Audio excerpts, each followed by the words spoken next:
joined by Mike Stefano and Bill Scott, Kevin Gore, Director of Building and Housing. And item number 2, comments, suggestions, petitions by residents in attendance regarding items not on the agenda.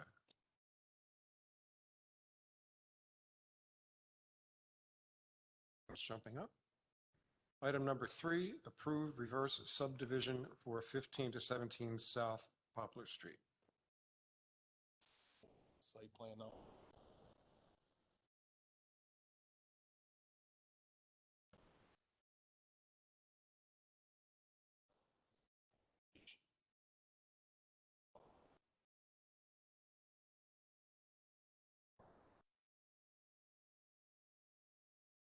Just quickly, this application is for a reverse subdivision in order to construct a single-family dwelling at 1517 South Poplar Street. Receive favorable recommendation from the Planning Commission, conducted all the reviews. Alex Barlow from D.L. Howe and Associates is here to briefly give a breakdown of the project.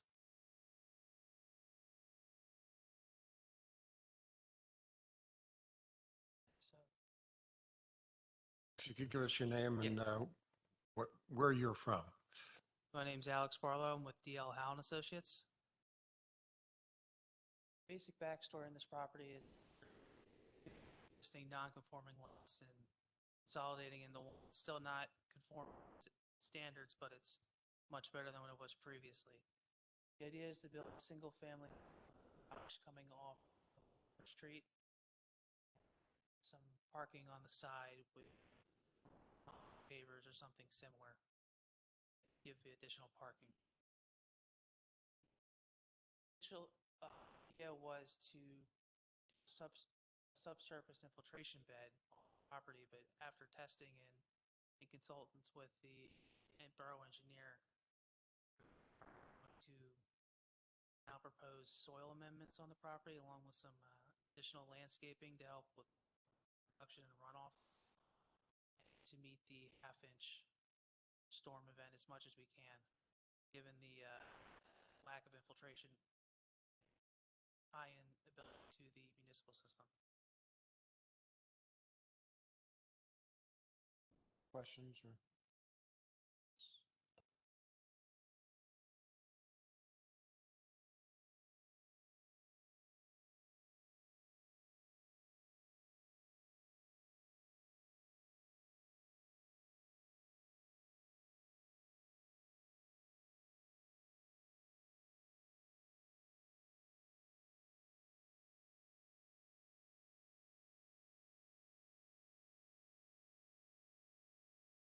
Yes.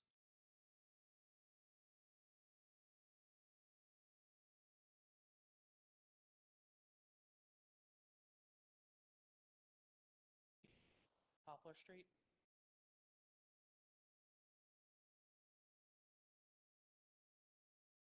Yes, sir.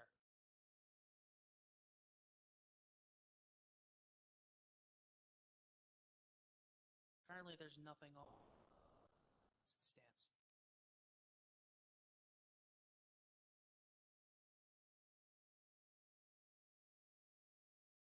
Yes, sir.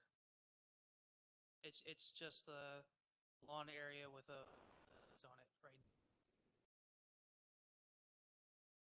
Taking right now existing conditions plan. Yes, right there. So what we're doing is we're getting rid between the two larger parcel. I said earlier, it's not zoning, but it's much better than what's previously, and it's actually developed. Currently, Right now, with this exhibit. right now there's two 15-foot wide lots. We're combining it to 1/3. Okay. And those two joined together, you dwelling on there and Yep. so forth.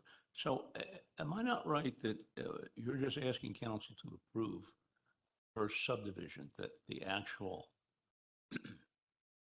what's going to be constructed there, you don't have a permit for that yet, do you? No, this is more just for the subdivision. The actual house falls under a great actual land development.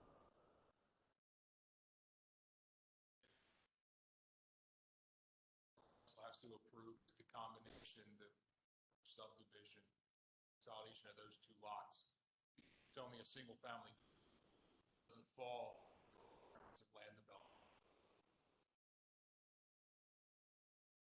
Get approval on those two lots. Another important piece of information is that this application also went to zoning hearing, received zoning and relief for several aspects, which is also included in sets. Okay. So I haven't given them an informal pre-approval of anything, have you? This is the first step. Subdivision.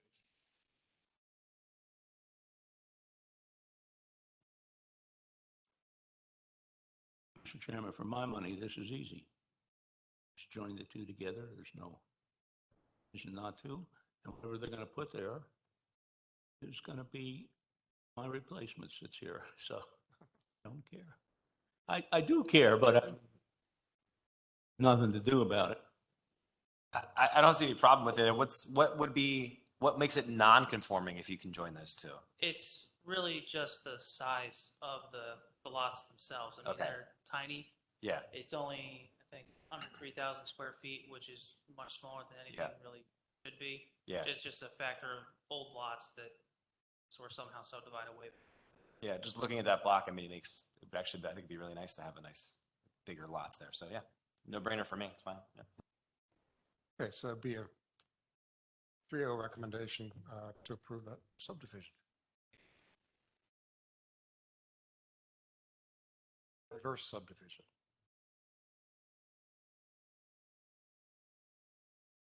Any comments or questions from people in the meeting? We're going to go to item 4, approve land development application for 339 West Gay Street. Okay, Alex is going to hang here with me for this one too. Is the DL House also representing the applicant on this one? They get a lot of work in town, don't they? So this is a subdivision and land development application for 339 West Gay. They plan to demolish the existing structure there, subdivide the lot into 2 parcels and build a twin structure there. Again, received a favorable recommendation from the Planning Commission. There were some comments from the Planning Commission regarding the historical nature of the property. Even though it's not in Harb, there is some historical character to the property.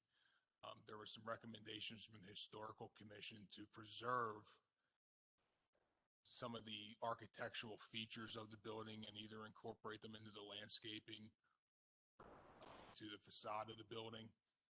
Additionally, they want the applicant to take photographs of the structure and also have an architect come in and do drawings and layouts of the building so that can be preserved in our records. I'll turn it over to Alex to give a. Said earlier, Alex Barlow with DL Howe Associates. As Kevin just said, the idea is to demolish the existing building along with the 2 garages in the rear and construct a twin dwelling more in line with the standard architecture of the street. We pulled back the front of the buildings just a little bit, get a more existing adjacent properties. Lot has space for 2 parking spot driveway with possibility that it could be a garage at some point in the future. They would have to, again, and get a separate permit.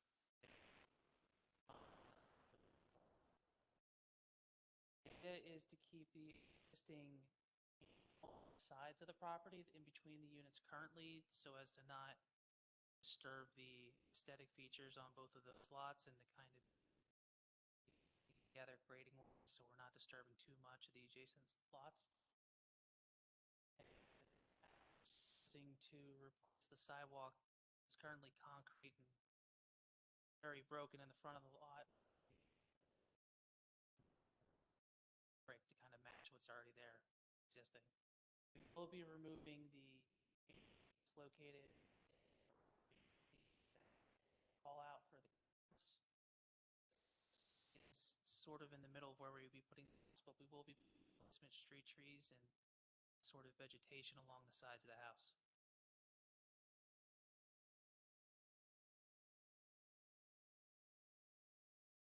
I have a question, Mr. Breesland, if that's all right. Why do we need to approve a land development for this? If this is a single, it's 2 units? That's why. Okay. I understand. Okay. I think it's going to be great. I'm looking at Google Maps now just to get an idea of the property. It looks like I'm sure you're doing the same thing, but I think it'll be great. And I think, yeah, losing the tree, but adding street trees is acceptable in my opinion. So.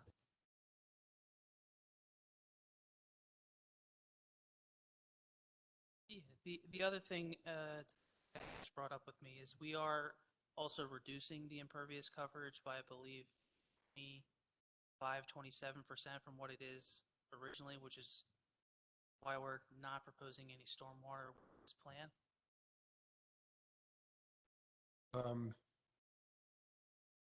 That's great. I love hearing that.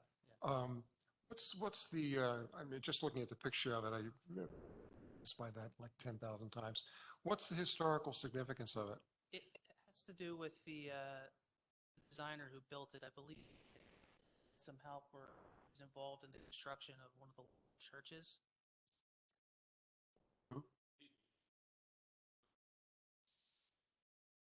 St. Agnes.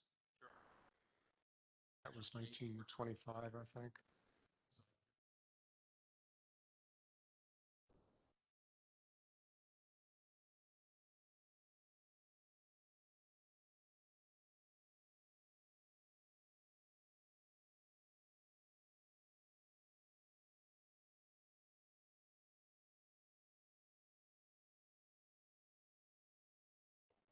Yeah, I would agree with that if if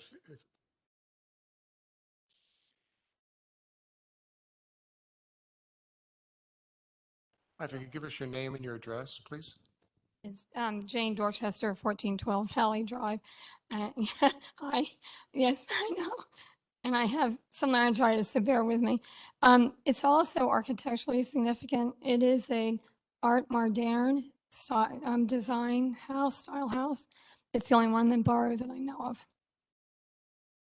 That's the architectural significance in a nutshell. In what way would the new construction be able to maintain some historical connection with that building?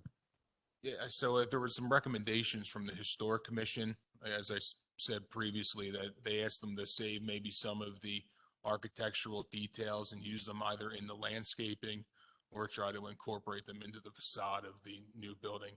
I don't know, and they haven't provided any architectural renderings for the building yet, so I don't know how they would incorporate those.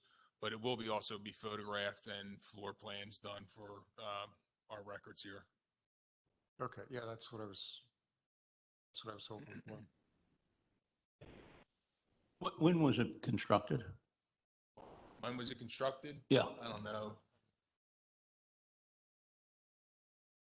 About 1930, I think, because the Art Moderne style was only really in fashion between 1920 and 1940. So I'm thinking 1930. It could be later than that. I wouldn't say it was much earlier than that. What style? What is it you're saying? Art Moderne, M-O-D-E-R-N-E.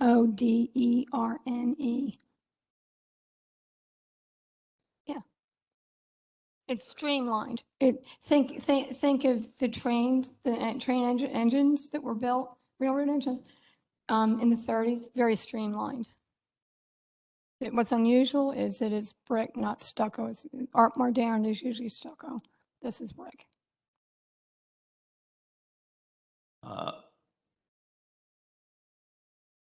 I'm supposing that the bricklayer just went crazy, did that. They had another problem with that, with some kind of statuary that they had to take down at the corner.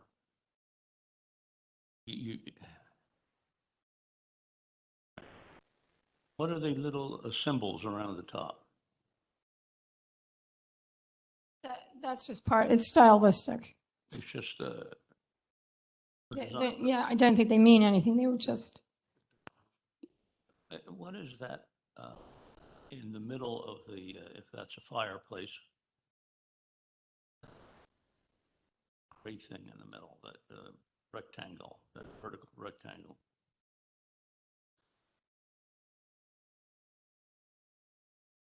Yeah, yeah, there's a chimney in the middle of the building. yeah. And there's I guess it's not a frieze because it's too small. Oh, I think that might be there was a break and a deliberate recess, and then at some point it got covered up with that streak. I think that's what that is. And this has a illustration in it. Can you come up here and take a look, Shane?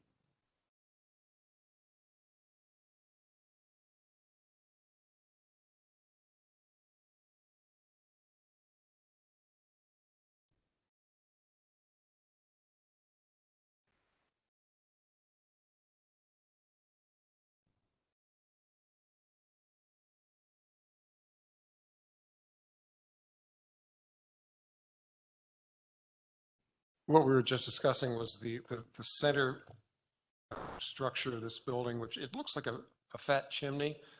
And there is a bas-relief sculpture about 2/3 of the way down, which is what we were discussing here, because I know you wouldn't have been able to hear it.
That's how.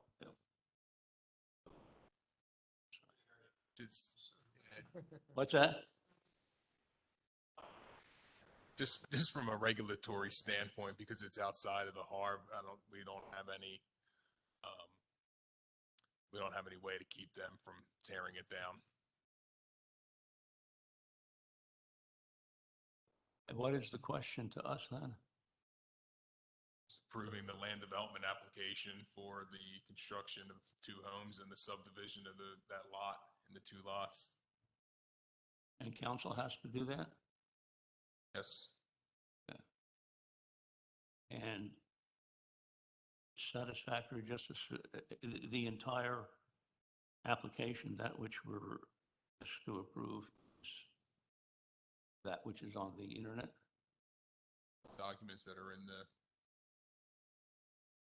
agenda. Well, I can vote not to approve it because it's too small. I can't see it. Something like this. Seriously, we should have had paper. So where do you stand? You're going to, or nay? I'm in favor of approving it.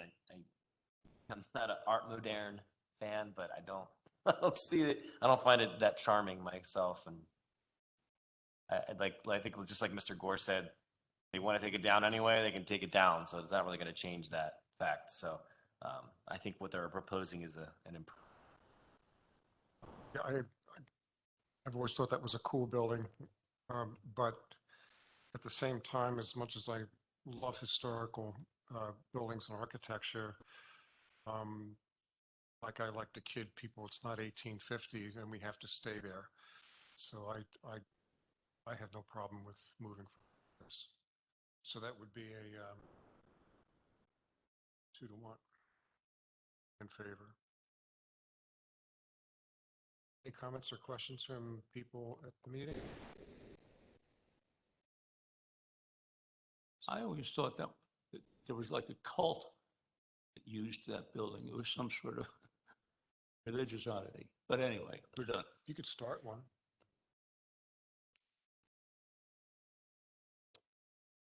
Those symbols into some, whatever. Anyway, okay. Stranger Things. Item number 5, discuss amendment to the professional services agreement with Jane Dorchester regarding historic inventory project. That's why Jane's here tonight. I'll give a quick overview. So as you all are aware, we are working on the historic inventory update. We received a grant from the state for that project. We're working through it. The state had some issues with their technology that we're using, their software to enter in the data. They granted everybody who got a grant for this an extension until the end of December. But given those changes, we need to amend the agreement that we have with Jane. So Jane's just going to give a brief overview of those changes that need to take place and the reason for those. So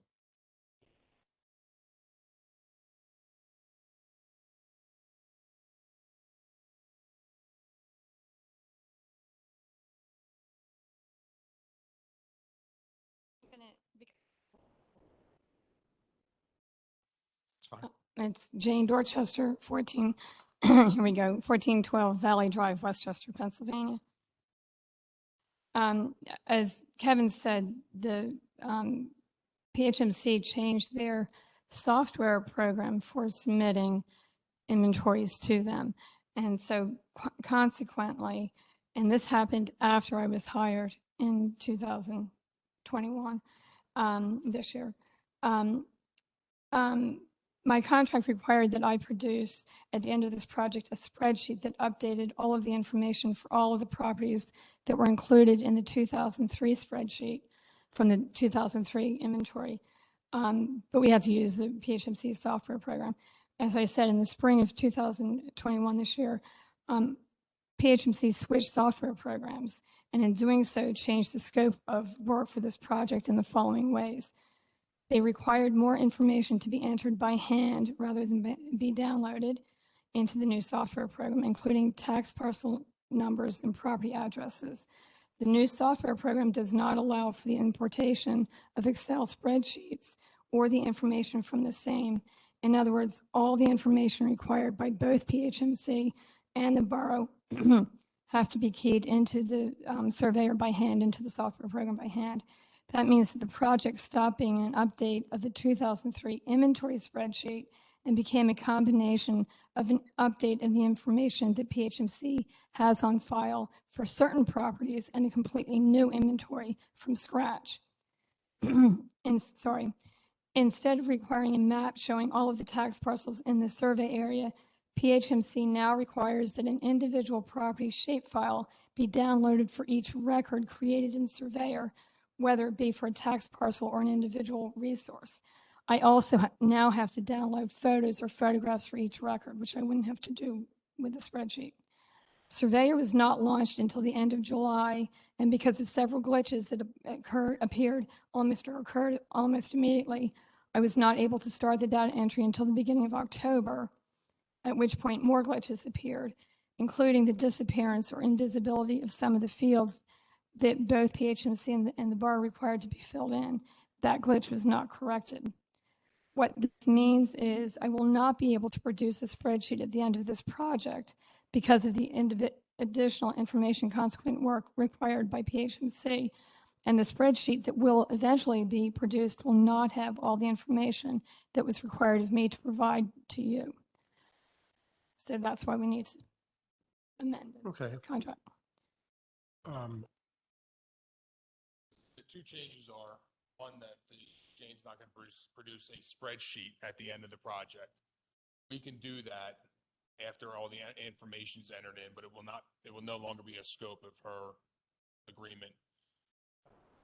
The other change was for the quarterly reports, which I'm doing as part of the grant project. Yep. But actually, the other that you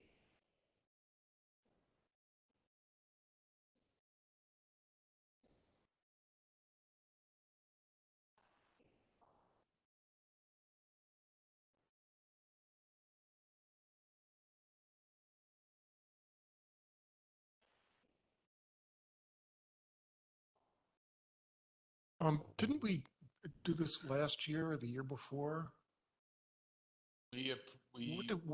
What did we do? Maybe that's the correct question. Last year, we entered into an agreement with the state for the grant and to do this project. And then we also awarded Jane the contract to do the project. Because this is required by the state, if I remember correctly? Yeah, we're required to periodically update our historic inventory as a CLG. So we're still going to fulfill the requirements of the grant. Jane's going to get everything entered in. We're going to, to the best of her ability. The state said they can offer some assistance. We'll still hold the public meetings that we are required to as part of the grant. But yeah, due to all the issues on the technology side with the state, it's been very problematic. Jane's going to keep pushing through, get everything entered in. We will still have the end product of the atlas, which was our main goal. The information will be limited on that atlas, but it'll still have the historic resources identified on it.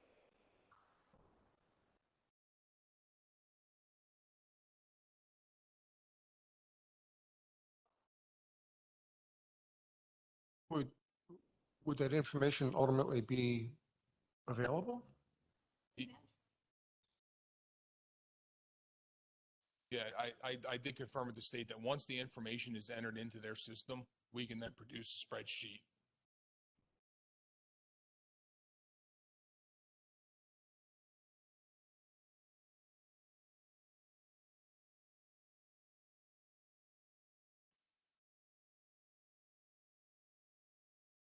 Okay. So what do you need from us tonight? We just need to have approval to amend Jane's agreement with us, the contract, professional services agreement, to amend those three scopes there she has identified. I'm good with that. Yeah, no. Yeah, okay, 3-0. You're welcome. Thanks, Gene.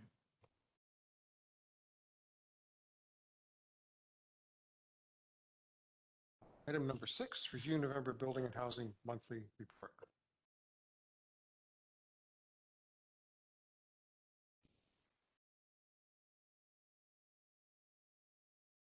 Bill, can you go to the second page? I'm going to skip the first page. I'll go back to it.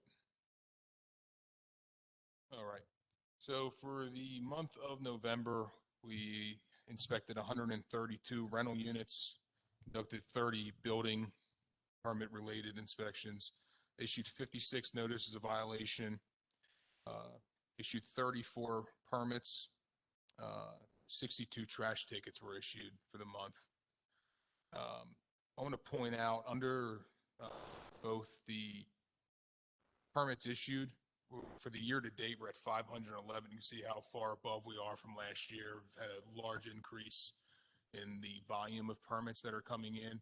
I know it's not quite reflected in the dollar sense, but it is still an increase in workload for the department. So we've been fairly busy with reviewing, issuing, and conducting inspections.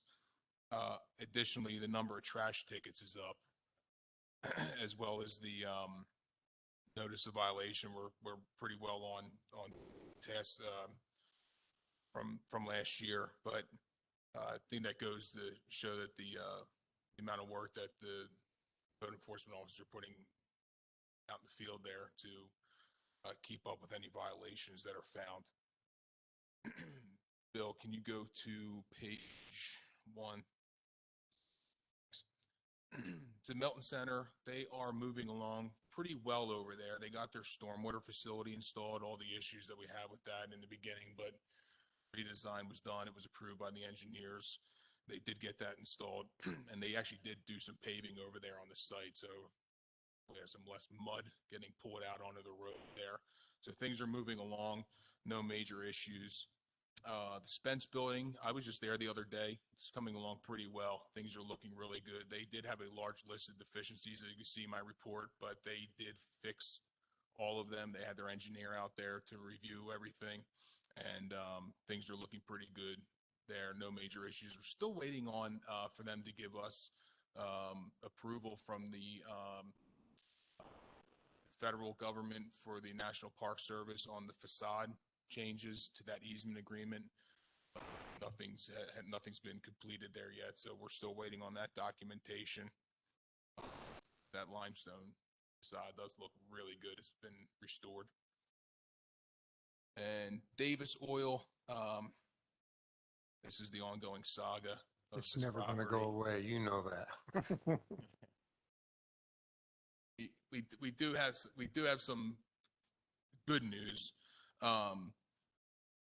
We have since the last court hearing stopped issuing citations because it wasn't going to go anywhere. We're still going to try to recoup those costs though. We have about $12,000 in fines against the estate. But Kristen Camp from the solicitor's office did speak with the attorney for the DEP. They are working on amending the agreement of sale with the prospective buyer who was originally involved. They're hoping that that agreement can get signed. And one of the contingencies of that agreement is that that new buyer will have to tear down those buildings immediately. Hoping DEP can get in there soon to start their remediation efforts. They were supposed to start in November, so I don't know what the delay is on their end. I know they were working through the wastewater department here to secure their industrial user permits for the discharge of the water. But I'm hoping that Kristen's going to stay in contact with the DEP attorney, so we will provide updates as we receive them, but I'm hoping that that's promising news that they can get this agreement signed and get these buildings torn down.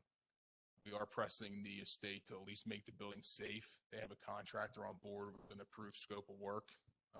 That hasn't been signed yet by the estate, so we're hoping to get them to move on just to secure the buildings and make them safe so there's no debris flying off of them. Just for those at the meeting, there's a house across the street that collects the corrugated steel that blows off the roof. She's got a nice little collection leaning up against her house. Kevin and I have been there, and it's a mess. After remediation, would housing be able to be put there? No, they are not going to remediate it to a residential standard. It's going to have to be a commercial user there at that property. How about a park? I don't know, but I doubt it. It's something we'd have to talk to DEP about. All right. Thank you. Any questions or comments from, or were you finished, Kevin? Yep, I'm done. Thanks, Don. Sorry, I assumed too much there. Okay. Item number 7, review November 2021 HARB submissions. We only have one for this month. 139 West K Street, new hanging sign that was approved by the board, but they've got this thing about stark white. They don't want stark white. So otherwise that's been,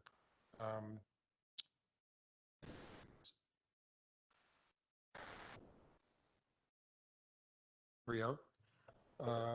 Item number 8, approved November 2021 smart growth minutes. Seemed okay to me. Rio.